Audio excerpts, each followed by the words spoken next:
Welcome to Embedded. I am Alicia White, alongside Christopher White. I don't think we have enough magic in our lives right now. So I've invited Mario Marchese, also known as Mario the Maker Magician, to hang out with us. Hey Mario, thanks for joining us. Thank you so much for having me. This is awesome. Could you tell us about yourself? Yeah, so I'm from New York. We live north of the city in a wonderful town called Nyack along the Hudson River.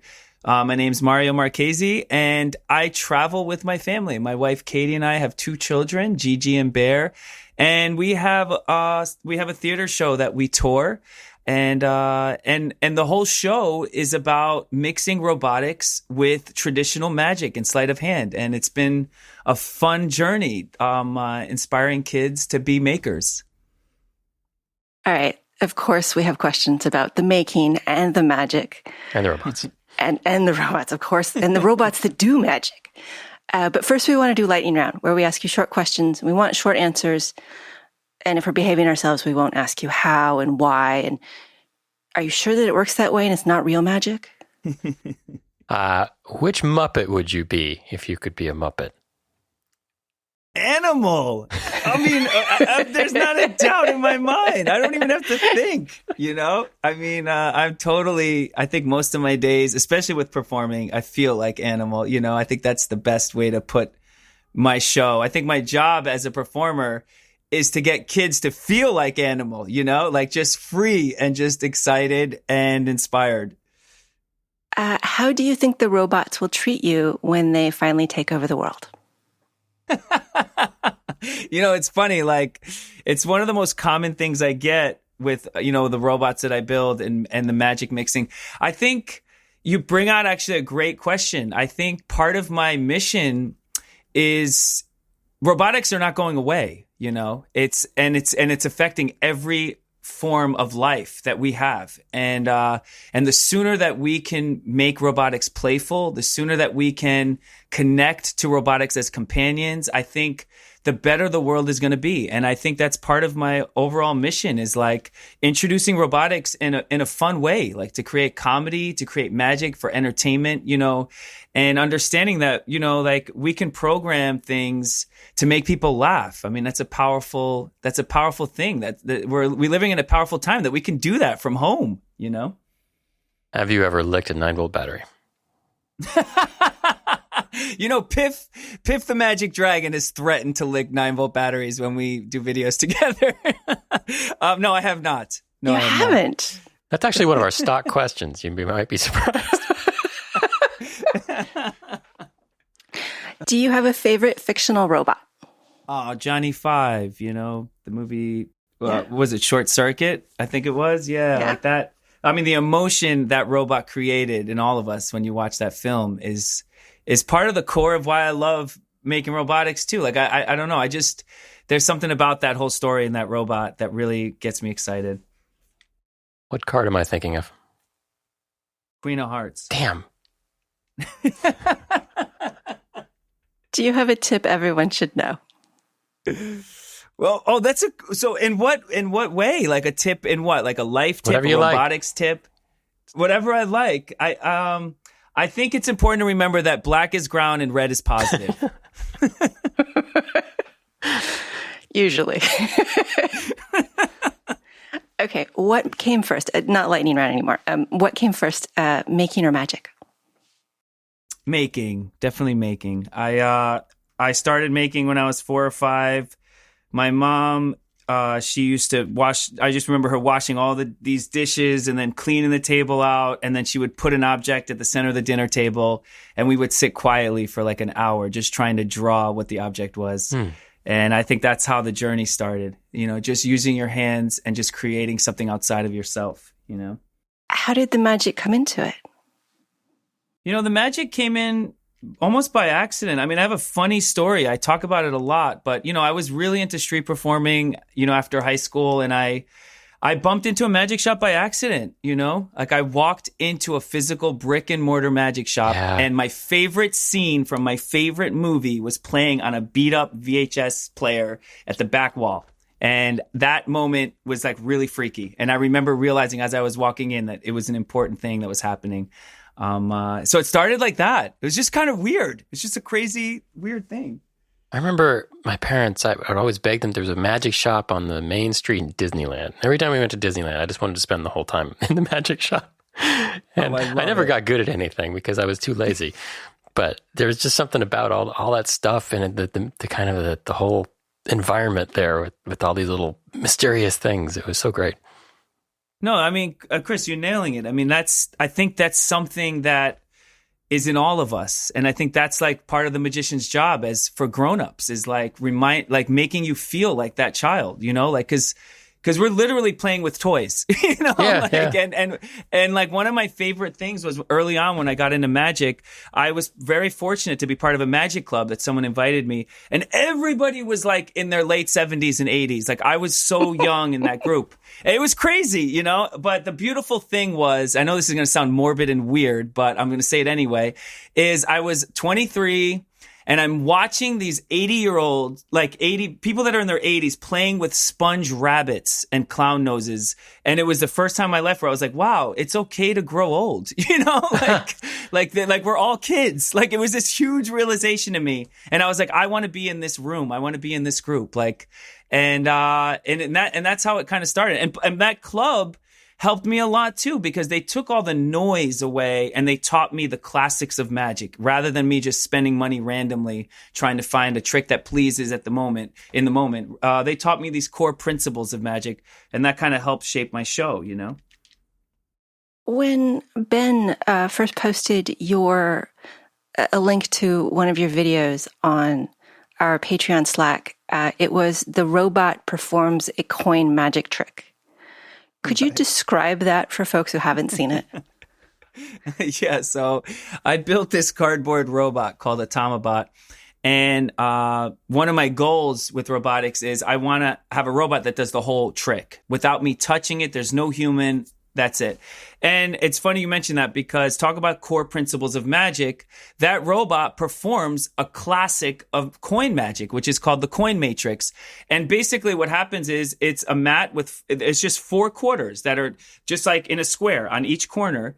And one by one, the quarters travel in a pile at one side. So what's cool is that this robot, you know, my robot Automabot performs that trick. And it's very fast paced and it's super visual, and it was a absolute pain to create. I don't think I'll ever do it again. But the beauty was that one take when I got it on my phone and it all synchronized and worked. Because I have multiple robotics, like there's multiple circuits that are all in sync, you know, for that illusion to happen. Sure.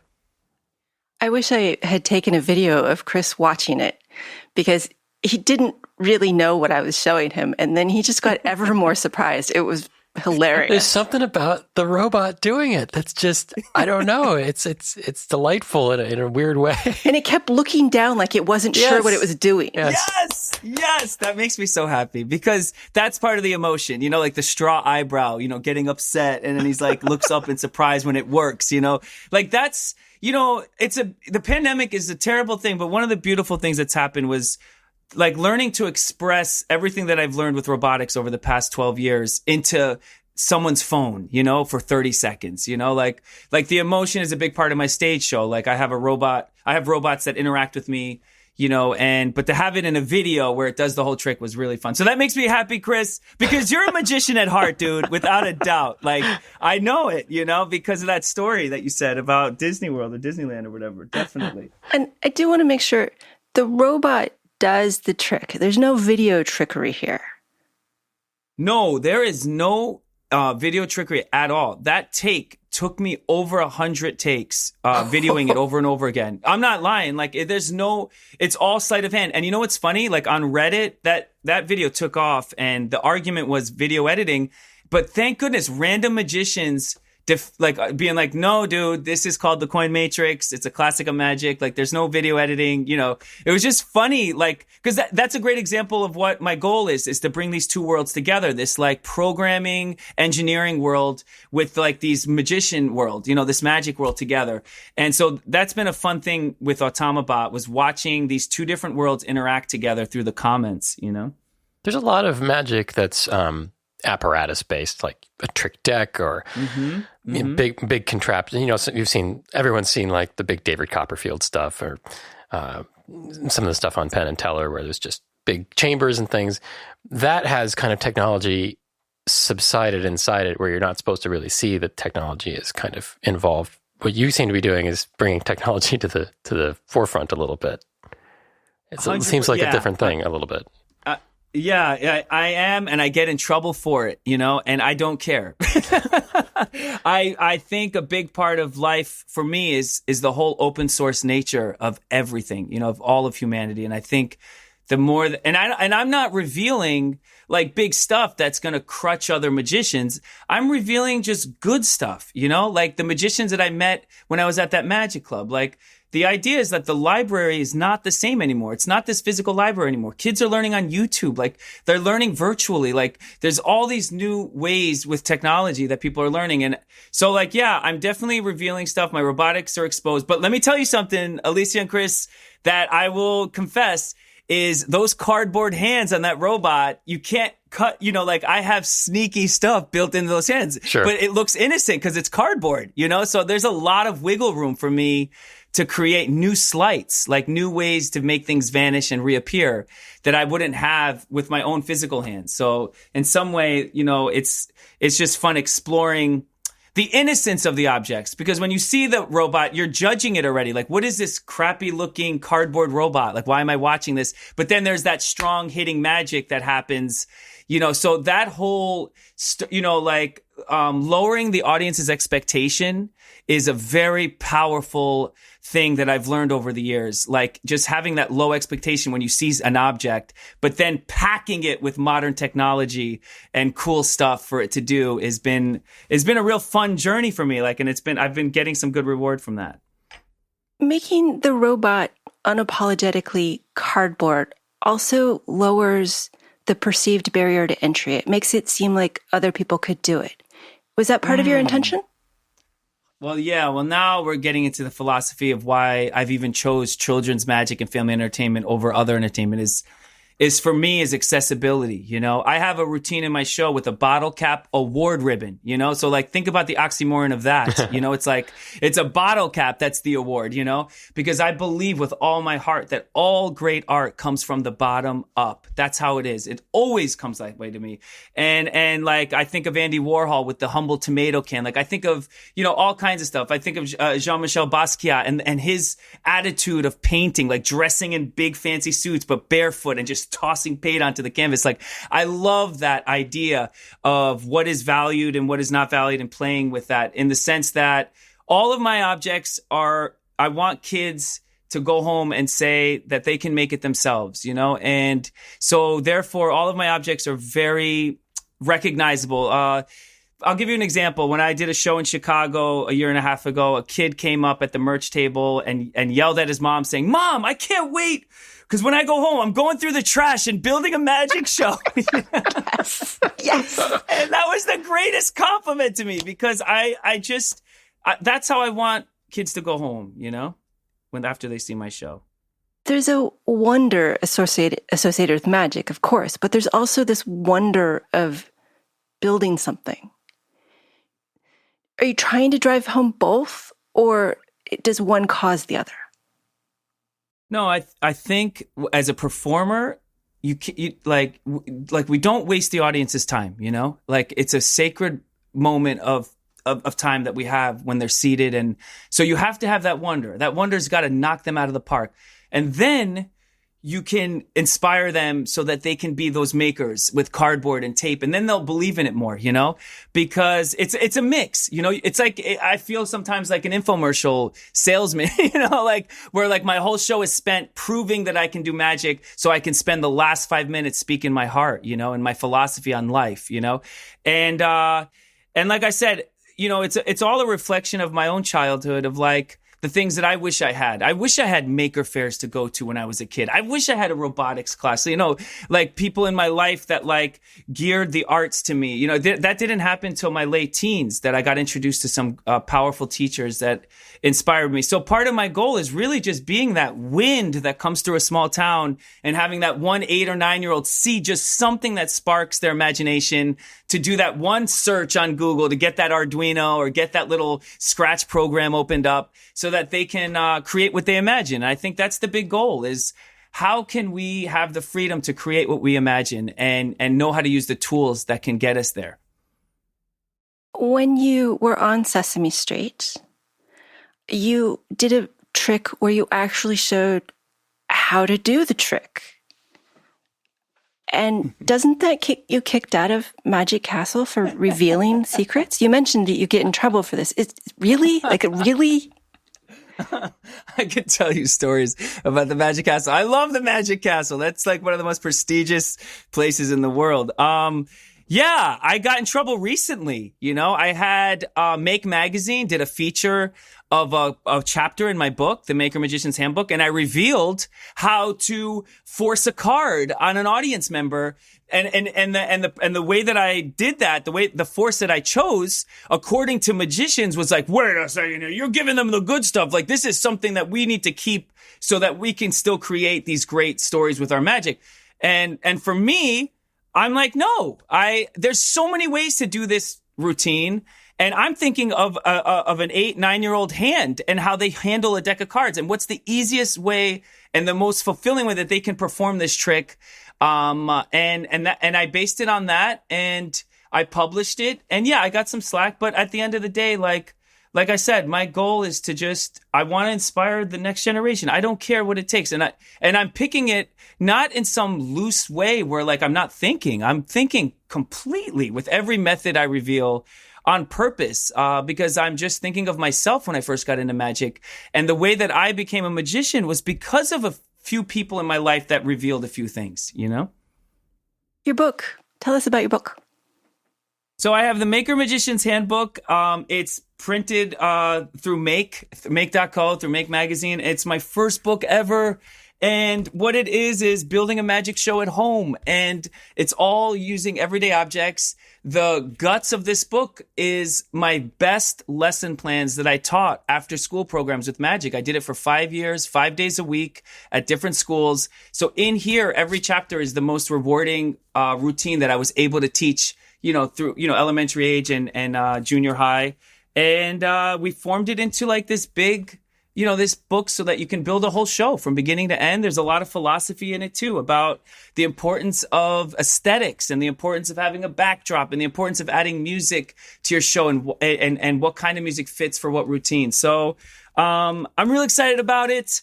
And it's called The Maker Magician's Handbook, and you can find it at MariotheMagician.com. Sorry for the shameless plug, but yes. We invited it. Back to Sesame Street. What was it like being on Sesame Street? It was the greatest thing, for my career. I mean, it was like a dream, I got to perform with like Joey Mazzarino and Peter Linz, like these masters.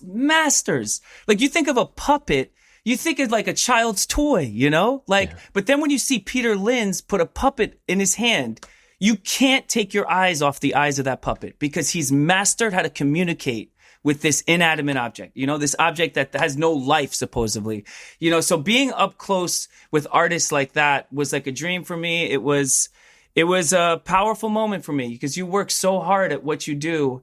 And then, and then one day, like they call you and you're on Sesame Street and you do an episode and it was just kind of like my little college degree, like saying I'm on the right path, and I'm still in touch with some of the puppeteers from that day, a few of them, I can imagine that would just be one of those things that you'd put in a box mentally on the shelf and be able to look at it anytime things are going wrong. I'm done. I did it. Everything. So, Alicia, you had to see when they're not using the puppets, there's like a table and the way they put them away is like you're at the MoMA museum. Like they're all displayed. Like even the arms are positioned with custom stands, like it was breathtaking and awesome.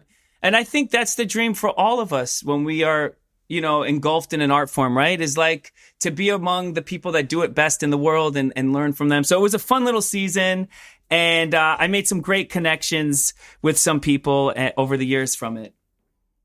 How did you learn how to do the electronics and the mechatronics, the software, the robotics, all these things that some of us have gone to school for a long, long time for? Yeah, I think when I first got into magic, one of the most exciting things for me was Robert-Houdin. He's a French magician that we call kind of like the forefather of modern day magic, and he was a watchmaker and he built automatons. And basically what they were like mechanical objects that perform magic by themselves. So he would walk away from the object, and while he's speaking, this object would come to life, like a little pastry restaurant where someone named any pastry. And then you'd watch this miniature dollhouse light up with a baker moving around, and then a door opens, and then boom, the pastry that was selected is the pastry that appears, and stuff like that. So anyway, that was always something early on that really inspired me, was how to build mechanical things. And long story short, Make Magazine, 2005, 2006, I pick up a magazine. I learn about the Arduino board. And the Arduino is just this blue credit card size board where you can program motors to move by typing in words and numbers. That's insane. That's insane. I mean, if you think about an automaton and all the clockwork gears that go into it and all the windings and all the confusion, here you can learn a language that you type and you plug in a motor and the motor will obey the word language that you're typing. I mean, that was like a huge explosion to me. And I suffered 2 years. This is way early on YouTube. There was no tutorials. I just suffered through. I remember dreaming of code at night, nightmare dreams of trying to understand how to do this stuff. But after 2 years of hard work, I started to find freedom in it. And it's been real fun adapting my whole show, where almost every element of my theater show has robotics in it, So it's been real fun climbing that mountain. As somebody who does robotics and occasionally does demos, they never go well. How do you deal with it? Teach us how to be better demo people. Teach us how to make our robots perform in front of people. No, I think that's, you bring up such a great question. And I talk about this in my lecture with magicians. You have to utilize the weaknesses of what we have and make it a strength, in the sense that for me, my weakness is when my robotics fail. You're totally right. They fall apart. Katie, my wife, will tell you, I spend half of my time fixing the robotics, after my shows than I do actually performing, But that's part of the trade-off. That's part of having things that look like they're going to fall apart. I guess that's part of all that. But I think what's happened over the years organically is that most of my robots fall apart on purpose on stage. It's a feature, not a bug. No, it is. Now it's totally this complete feature. If you see my show, you'll see that 70 to 80% of the robots that are on it do something that break, so I've learned to adapt it in a humor, in a way that's entertaining, Do you have any stories about dealing with the technological failure before you learned to make it part of your show? Oh, 100%. I mean, we could talk for hours about that. I was at Cadabra. Cadabra is a convention for family entertainers, so people that entertain kids and families. It's a convention that happens once a year where they showcase certain lecturers and performers. And I was chosen to perform. It was a big deal for me. It was my first time lecturing for magicians and performers. And I have a robot monkey named Marcel in my show. He's all 3D printed, robotic. We do 3 minutes of theater. And here I am. It's the gala night. The lights are all on me. The lights are dim. There's 70 magicians all sitting there with their arms crossed. Who is this guy, right? and I go to plug in this board, the Arduino board. And as I'm plugging it in, my ground wire snaps. And that means the monkey's not going to work, And I knew it. And the sweat just started pouring on my forehead as I'm looking at this robot with the music playing, and I'm not in rhythm anymore. And so what do?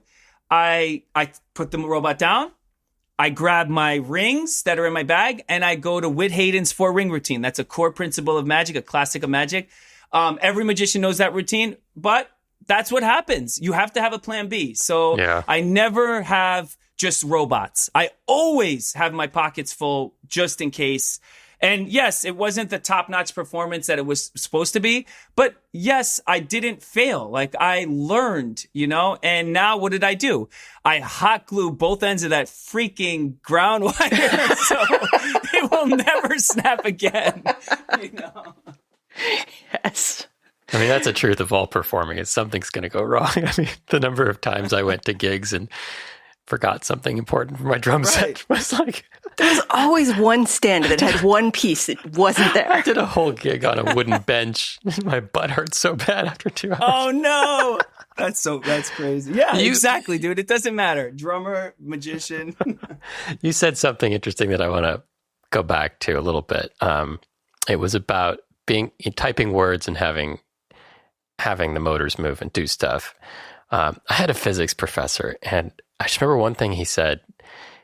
It was just in the middle of lecture. He just looked at the board, and there was a bunch of equations up there, and he said, "We're all sorcerers. Look what we do. We put these weird incantations on the blackboard, and it describes and makes things happen in the world." And I think there's a kind of actual real magic about typing magical incantations and having motors move. I think, I don't know. It just resonated with me. No, it's well said, man. And it's so true. Like, we get so comfortable and we forget like the magic of things so much. I mean, I think that's why religion and having faith, in something bigger than yourself is so important. It's a reminder constantly of like that there's magic everywhere, and once we start forgetting that, like our imagination stops. It's like, and I try my best to like condition my mind like that constantly, like reminding myself like the beauty of just like you said, like that teacher, like that, man, the teacher was living in the moment, right? That's why it hit you so hard, He's literally living in the moment. He's taking a step back from his class, his lesson, and just like having a moment of understanding the beauty of life, like right here, right now, And it really feels like that with programming. And it's just been fun, like just experimenting during the pandemic, like this Automabot. I would have never built that if the world was just normal. I would still be in the hamster wheel of doing 5 shows a week and not having time to do that. But yeah, it's been a fun season of me reminding myself of how beautiful that is. One of the things you've been doing during the pandemic is videos, including those with Piff the Magic Dragon. Tell us about Piff. Oh man, Piff well, we all have like geniuses, like we all have some special gift. And I think the first thing I realized with Piff, like just filming, like, because some of those videos we film for like an hour, is Piff is just always on. Like, he's always funny. And he just knows, like, he has that wit where, like, talk about living in the moment. Like I was just saying, like, like all the callbacks, with like comedy, like the whole callback theme, like it's like that with magic too, where you just constantly call back something that just happened. He's just so smart. He's definitely one of the smartest people I've ever met. He's funny as hell. And, I feel really lucky that I've had a couple episodes where I got to work with him. He's a genius, dude, and like that, and that's what it takes. And he talks about that. We did a lecture together for magicians 2 weeks ago at Tannen's Magic Camp. And he opened up about that because one of the kids asked him and said, "How did you learn to be so funny?" And Piff said it was a lot of work. And he described it like you do a show, you make a mistake, someone heckles you, you go home and you think about all the things you should have said. And then you write them down, and then a week goes by or 2 weeks of shows, and then the same exact mistake happens again. And now you have this written down that you memorized, and you say the joke, and you get the laugh. And he's like, just think of that times a million, And it's beautiful, and it's true, I'll tell you one last thing is my favorite lecturer was Aldo Colombini. He was an Italian-American magician. He passed away, unfortunately, but what I remember from his lecture was the moment he put his feet on stage, everyone was just crying, laughing for like an hour. He made every single person laugh the whole way through.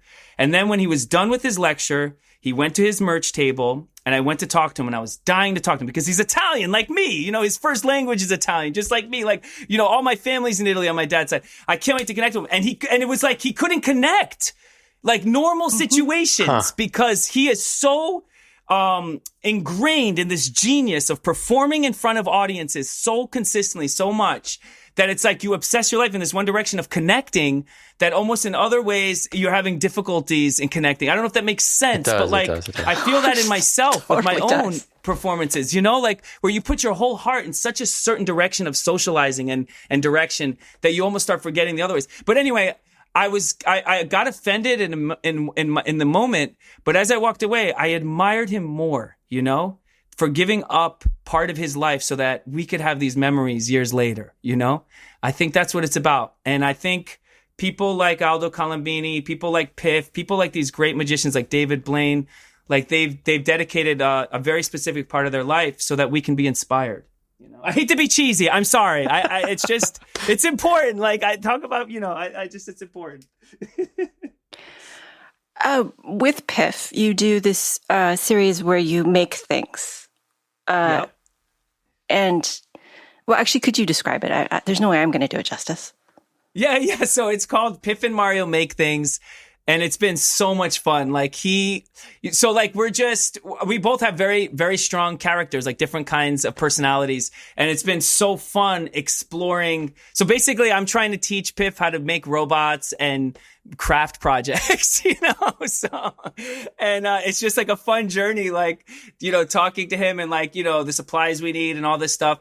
And it was all organic. Like we just did it for fun as one video and we got a lot of positive feedback.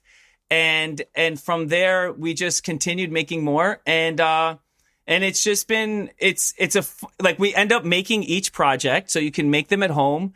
But it's just watching Piff make these objects is what makes it so good. Like the way he goes about with simple objects like scissors, you know, like a glue stick, you know, like stuff that we use every day that's so normal. Yeah, exactly. Like we had to like cut a cup in half, you know, but instead of getting a knife, you know, Piff gets a drill and he's like slamming this drill where he's barely, you know, he's almost cutting himself up, you know, like, and, yeah, so talk about committing to the bit. Like Piff is just gold with that. He's been on Penn and Teller's Fool Us. That's how we were familiar with him. Do you think that show has made a big difference to the magic community? You know, it's this past decade, it's beautiful to see how much magic has been elevated from this like lower art form to like this thing that we value, you know, highly. And I think shows like AGT, Penn and Teller Fool Us, you know, like these stages where the world can watch you and your art, have done nothing but good, you know? And I mean, you know, it's amazing watching careers like Piff, you know, where like he's on Fool Us, then on AGT and just kills all the way through, you know, and setting, you know, trailblazing through to get his own theater show in Vegas. I mean, that's a great example of what can happen with these roads that you take. And, you know, I think it's important, you know, shows like that definitely elevate our art form. You've said art a couple of times, and I think about magicians requiring dexterity and comedy skills and public speaking. And for people who design their own tricks, engineering, design, and building skills. Is that all part of art, or is art an additional skill in that list? Have you guys watched Ted Lasso at all or no? Oh my God, I love that show. So, you know, like the character that's like, you know, soccer is life, yes. You know? It's like that for me. Like, art is life. Art is life, you know? Art is life, you know? Because art is so big. It's so much bigger than everything, bigger than all of us, you know? I think the core principle of art is connection, you know? It's connection. When my son was like 6 months old, like I remember like my wife gave me my son and I'm holding him and she's like, you got to put him to sleep. And I was like, there's no way. And I'm rocking him and he's moving around like crazy. And I know he's tired and he's upset and he's cranky. And every time we made eye contact was the only time that my son started dozing off. And then the second he shook his head and looked away, he was back to going crazy. Like human connection, you know, that's where all the releases, that's where the magic happens, you know, and however we can get to connecting, that's art, you know? And if it's from a joke and you master how to say a joke, that's art, because we all laugh and we forget how crazy the world is, you know? And or when we see something beautiful, right? Like a painting or like a multimedia sculpture or like a robot, you know, or a show or a Broadway show, you know, like you feel the reason why we're alive. You're breathing in, like that's art. Art is life. So just like the Ted Lasso character, I agree. Soccer is life. He's basically saying art is life, you know? Given who you are, you're clearly sort of extroverted.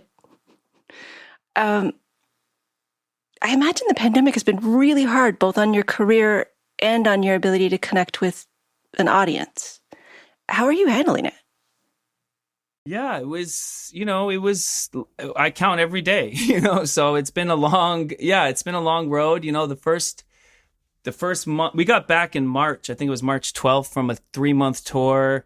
And then we watched our calendar empty out in 3 days. And all our living is based on the live performance. Like the way we raise our kids, we road school, you know, like everything is the live show. So you can imagine how hard that was. And I think for a lot of performers, you realize where your happiness lies too, is in your work. I think with anybody that has a trade or something that they enjoy, when that's taken from you, you know, it's like you got to reassess and rewire your brain. But the beautiful thing was, after a week or so of everything bad happening, we went on live on Facebook, and I did a little punk rock dance party for kids with my guitar, which I've never done in my life. But from that moment, we got 2 residencies, like one with Make Magazine and one with another national brand. And we were able to go live once a week, and our paychecks started coming in. And then we developed a Zoom show for kids, and we've developed the Mario show. And so now I'm in the Zoom world so deep, and we're back, you know, in that. And yeah, it was hard. You know, it's hard. We all have, you know, like, I'll give you I was extending my backdrop this morning on my lawn, because in 2 weeks I will be performing in person again after all these months. And I'm like crying like a baby, because I'm so excited to just get back in the ring, you know. There's nothing like being in person somewhere, you know, like, I mean, think about when you go to a Broadway show, or like when you saw like a great performance live in person. There's a reason why like that stuff exists. You know, it's the most beautiful thing. So I can't wait to get back. And yes, it was definitely difficult.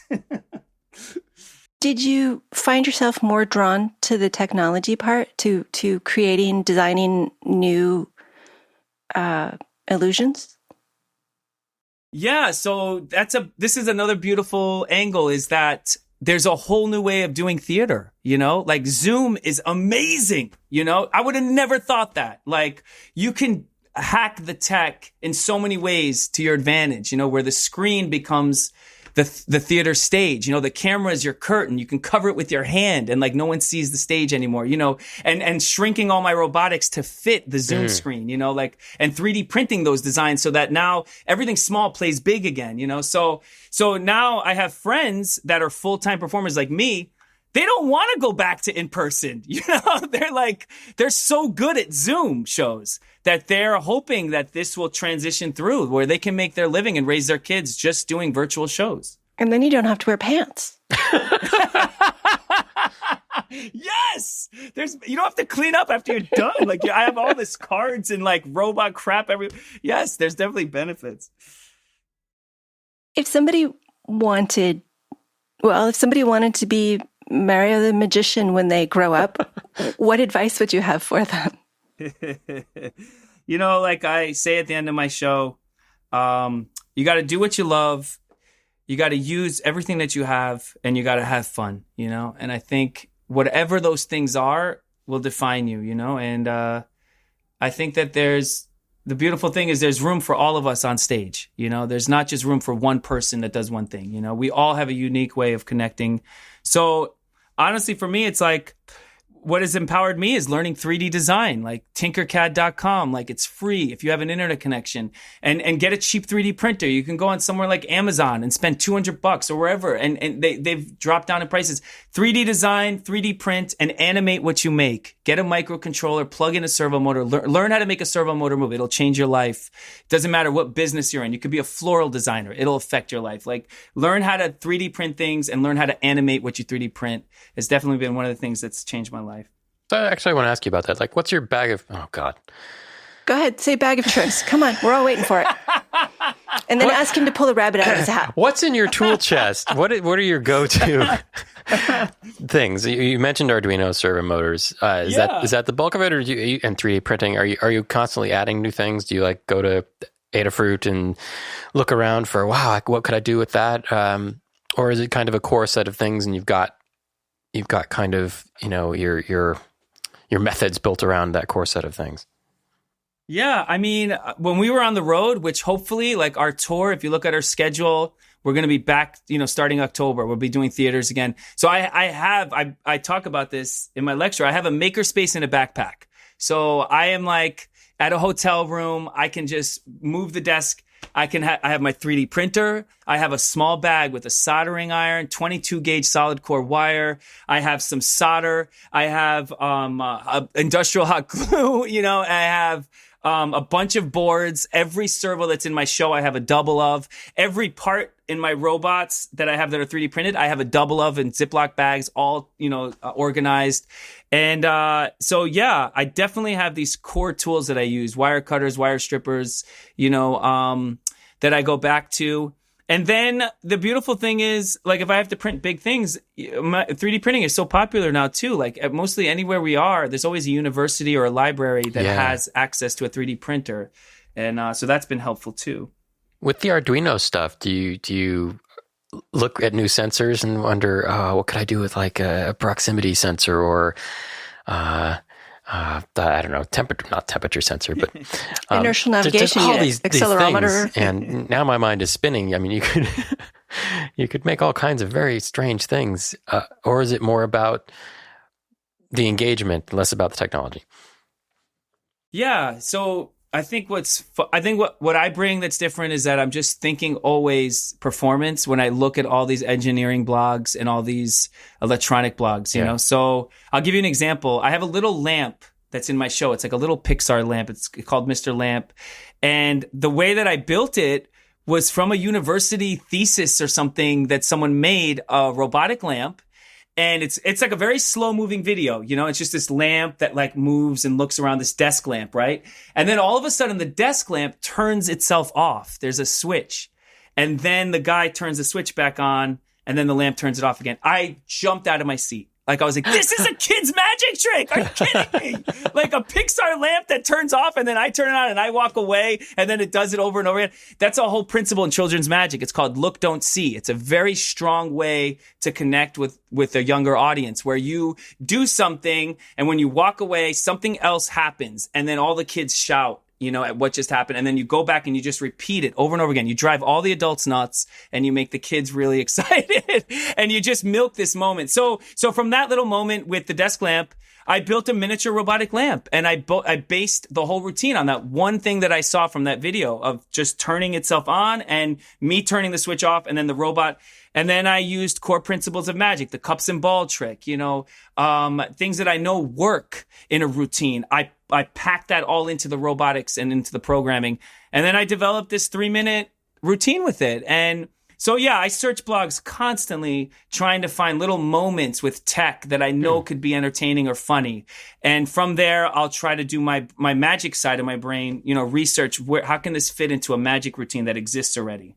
Now you've got me thinking about it. Last week we talked to Leah and she introduced us to really small stepper motors, like really a couple millimeters. Nice. And since then I've been like, well, that's really cool, but what would I really use it for? And then I'm thinking about one of your YouTube videos about the Bristlebot, the Pifflebot, the thing where you put it on a cup and it jiggles around. Drawbot. With a little tiny motor, you could do some pretty fun stuff like that with little tiny things. Oh, totally. At least, you could stick it in a matchbox. Imagine exactly. And you had a little analog clock or something that spins to the perfect number that someone picks. I mean, there's so much you could do. And those stepper motors, I know what you're talking about. Those are so amazing. That's really cool. Yeah, I think every time I see technology for the next week, I'm going to be like, I wonder how you could use that in a magic thing. Do you call them illusions or do you call them magic tricks? That's a great, yeah, I don't know. I guess a micro illusion could be something, a magic trick or magic routine, I guess it doesn't matter. It all flows in a certain sense. One thing it just came back to mind. You were talking about when you first got started and you went to the club and with the old guys and there's sort of like not an initiation, but there was an event there that brought you into the fold a little bit. There's a lot of gatekeeping in technology where people say, "Oh, you haven't done the due diligence. You haven't paid your dues to do what you're doing in technology. You're not a real engineer," and this kind of stuff. And I feel like what you were talking about with the magic tricks and revealing things, there's a little bit of that too. Like, well, you aren't ready to know how this trick works. How do you? I guess the question I have is you've experienced that. How do you push through gatekeeping or people telling you, no, you can't do this, or you're not ready for this? Yeah, I mean, it's a tricky, delicate thing, because we all, no matter how we admit it, we're all thin-skinned, so like any type of like criticism or something can definitely like affect you emotionally and all that. But I think what's important is that, I talk about this in my lectures, like, who are you and why are you here? These two questions always ring to me, like knowing who I am and why I'm here, and for me, like, as long as my goal is always centered around my strengths, which is just inspiring kids to make and get into magic, it makes it a lot easier. Yeah. I mean, it's kind of annoying, like when Arduino came out in the beginning, man, the old school engineers were pissed, like they just had every reason why this is a lazy way to like program. You're not really programming, and look, I'll tell you, I have an old Volkswagen bus in 1971, you have like, there's modern ways to make that motor tick, and then you have the traditionalists. They're like, I'll never put that in my bus. I need to like adjust everything, so it's like, we all have that.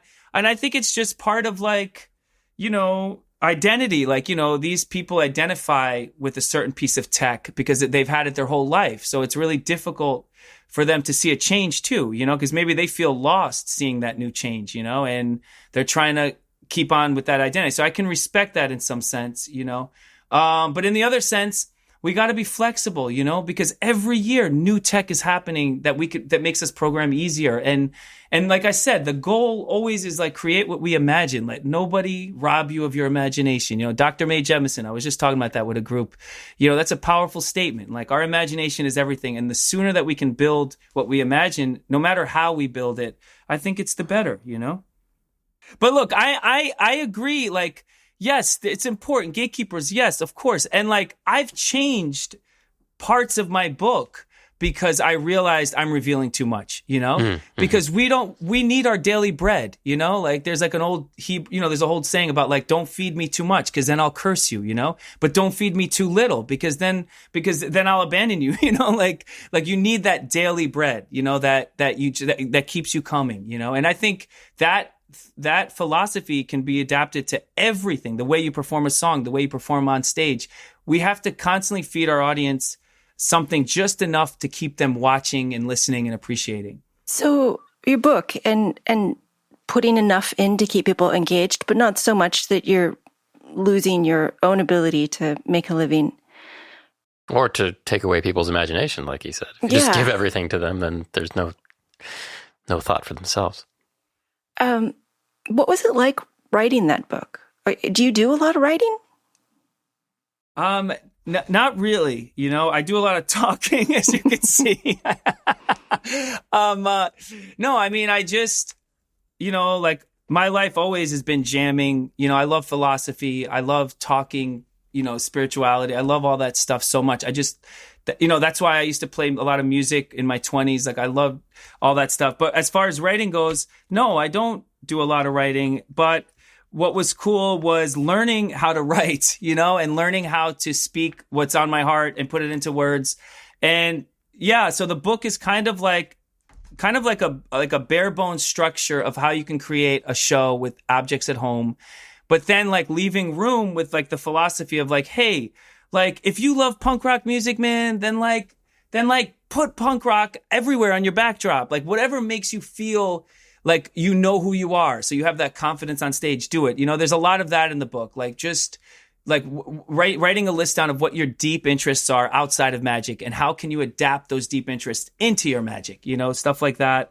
And it was just fun because, like you guys said, you know, like during the pandemic, you lose so much. And having this book get published for the first time was like a light at the end of the tunnel. Like it brought a lot of hope to me, and watching families build these projects at home was really fun and inspiring. With your magic, the technology is usually quite obvious, or some technology is intended to be obvious. But I know with other forms of magic, the technology is more hidden, but there's still a lot of engineering in some of those big illusions or big step pieces. Yeah. How do other magicians or other designers get into that sort of a field of being able to design tricks for people? Yeah, it's and now that's where the water gets muddy. You know, that's where everything gets gray, because there's a lot of beautiful secrets in magic, you know, and secrets that have been kept for hundreds of years, like still that are used today that can fool people so deeply. And I think that's part of why there's a lot of, you know, people are very scared when material comes out and stuff.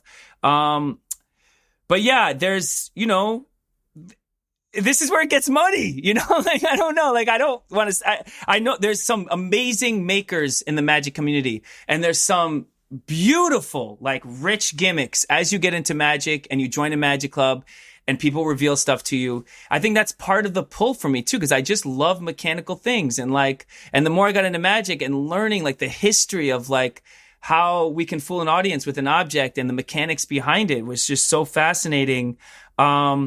But yeah, like you said, Alicia, like a lot of my robotics are exposed, but the beauty of it is, I'm not going to lie, I mean, there's a lot of robotics that are hidden, you know, like fake buttons and fake wires, and like, you know, that's what makes it fun.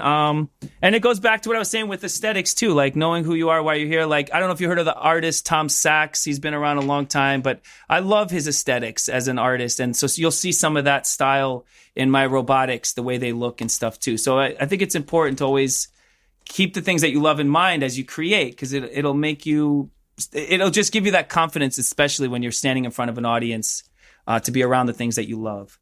Are there people who aren't Let me try that again. Are there people who aren't why can't I speak?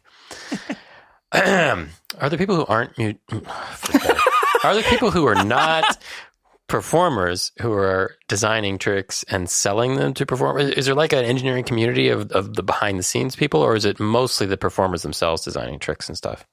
Yeah, I mean, wow, you guys want to know the secrets, man. You don't have to tell me anything you don't want to tell me. I'm just curious. I love it. No, he just wants to be the person who designs the tricks. I just want to be the answer. I'm looking for a job. I love it. No, honestly, yes. Just like, yes, 110%. There's people that are just strictly makers for the magic community. Where like, oh, you need that? Then you got to call, this is the guy. This is the person. That's all he does, you know? There's a garage in Greenwich, Connecticut. They're called the Friccia Brothers. They're a family business.